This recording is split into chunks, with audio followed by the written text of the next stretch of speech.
জীবন জীবিকার সবকিছু ওলটপালট করে অবশেষে আগ্রাসী এপ্রিলের জবনিকা। দীর্ঘ এক মাসের দাবদাহের এপ্রিলের খরতাপের রুদ্ররূপের পর কিছুটা স্বস্তির খবর নিয়ে হাজির বর্ষপঞ্জির মে মাস। একে একে অতীতের সব রেকর্ড ভেঙে উষ্ণ আবহাওয়ায় বৃষ্টির শীতলতার সুখবর। দাবদাহের চরম মাত্রায় পুড়েছে দেশ। অতি তীব্র গরমে দুর্বিষহ জনজীবনে ঝরেছে প্রাণ। জীবন ও সম্পদের হয়েছে বড় ক্ষতি, বিপর্যয়ে পড়েছে কৃষি, নেমেছে পানির স্তর, বেঁকে গেছে রেলপথ, বিটুমিন উঠে এবড়ো খেবড়ো সড়ক। সব মিলিয়ে তাপপ্রবাহ নীরব ঘাতক হয়ে উঠেছে। বৃহস্পতিবার দেশের বিভিন্ন স্থানে আবহাওয়া অফিসের বৃষ্টির পূর্বাভাস থাকলেও বুধবার ভারতের উষ্ণতায় বিন্দুমাত্র ছাড় ছিল না। এদিনও তীব্র থেকে অতি তীব্র তাপপ্রবাহে পড়েছে মানুষ। অন্য বছর সাধারণত এপ্রিলে গড়ে ৮ দিন বৃষ্টি হয়, এবছর ছিল ব্যতিক্রম।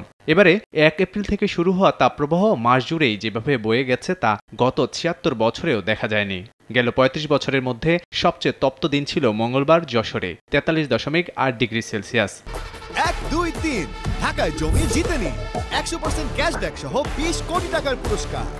তীব্র গরমে খুবই অতিষ্ঠ, সবাই আশায় আছে বৃষ্টির। গরমেতে আমরা আর রিক্সা চালাই আর পারতেছি না। অনেক গরম ভাই, প্রচুরই, গাড়ির ধরুন বসতে ভালো লাগছে না। মাথার চান্দি ধরুন গরম হয়েছে, প্রচন্ড গরম, জীবন ওষ্ঠাগত। রোদ্রে গেলে মনে হচ্ছে শরীর পুড়ে যাবে, এমন একটা তাপ। তীব্র তাপপ্রবাহে হাসপাতালগুলোতে ধারণ ক্ষমতার চেয়ে কয়েক গুণ বেড়েছে রোগী, দেখা দিয়েছে শয্যা সংকট। গরমে ডায়রিয়া, ভাইরাস জ্বরে আক্রান্ত হচ্ছেন শিশুরা। বাড়তি যত্নের পরামর্শ চিকিৎসকের। পাতলা পায়খানা ৮ বার ১০ বার করছে, আর হলো বুমন করছে। গরম বাচ্চা সহ্য করতে পারে না, এই জন্য এরকম হয়েছে। রোগীর চাপ বেশি হয়ে গেছে, লোক সংখ্যা কম।